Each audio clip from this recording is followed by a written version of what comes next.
소바 강사 키리안입니다. 오늘은 물과 낫또 이야기입니다. 에도시대 마을은 물을 목간으로 이동 후 우물에 모아 사용했다고 합니다. 지금이야 가정마다 수도가 있지만 당시 물 문제는 건강과 직결되는 관계로 예민해질 수밖에 없었던 것 같습니다. 에도는 이노가시라 연못과 다마가와 물을 마을에서 받았었다고 하는데요. 정수되지 않은 물인데다 목간을 통해 흘러오는 도중 수질의 악화나 부식으로 물에 대한 불신이 저변에 깔려 있었던 것 같습니다. 목간이 닿지 않는 마을은 우물을 파야 했지만 수량이 적거나 소금기 섞인 짠물이 나오는 지역은 물을 사 먹거나 멀리서 길러오는 수밖에 없었다고 합니다. 에도의 물 장수들은 막부의 허락을 받아 이노가시라 연못과 다마가와의 물을 마을에 팔기 시작했다고 합니다. 생활에 쓰는 물의 가격은 고만고만했던지 가격을 좀 더 높게 받을 수 있는 히야미즈 우리 찬물 장수도 나타났다고 하는데요. 그냥 찬물만이 아니라 설탕과 경단을 넣기 시작했다고 합니다. 오사카에선 사또 오미지야 설탕물 장수라 불리고 에도에선 시라다마 미즈 우리배 곡물 장수로 스타벅스와 블루 보틀처럼 비슷한 상품을 팔지만 이름이 다른데요. 에도와 오사카의 경쟁심 때문인지 사투리라서 다르다고 하기엔 미묘한 무언가가 있는 것 같습니다. 가격은 메밀소바 가격이 16문이었을 때 냉수 한 잔의 가격은 4문으로 막국수가 8,000원이라 치고 커피 가격이 2,000원. 당시와 지금 가격이 비슷한 것 같기도 하고 그렇습니다.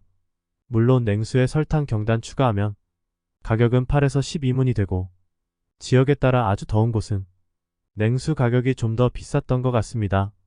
한 번에 많이 길어오는 것보다 물의 온도가 차가워야 채값을 했기 때문에 자주 물을 길어야 해서 더 높은 가격을 매긴 것 같습니다. 14대 쇼군 도쿠가와 이에모치는 훈련 중인 부하들에게 냉차를 배급했다고 합니다. 칡물과 설탕물을 나눠주었다고 하는데요. 황금물을 하사한 척도 있었다고 합니다.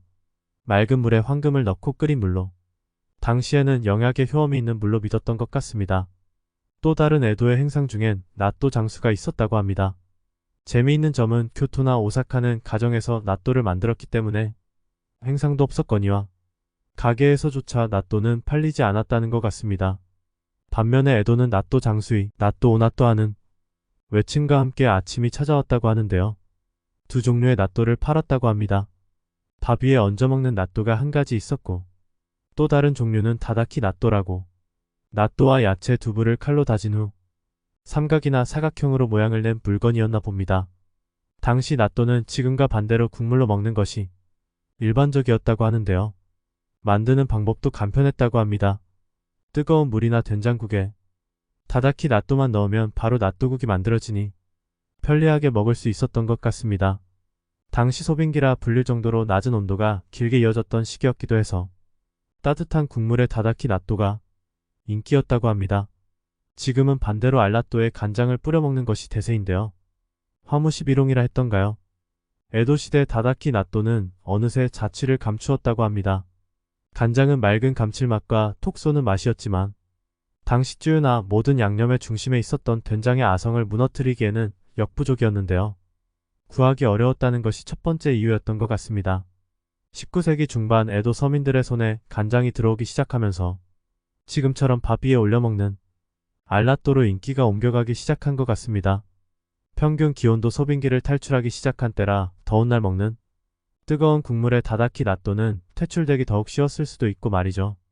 어찌됐든 낫또는 밥 위에 올려먹는 방법으로 이어지고 있습니다. 오늘은 여기까지입니다. 소바 강사 키리안이었습니다.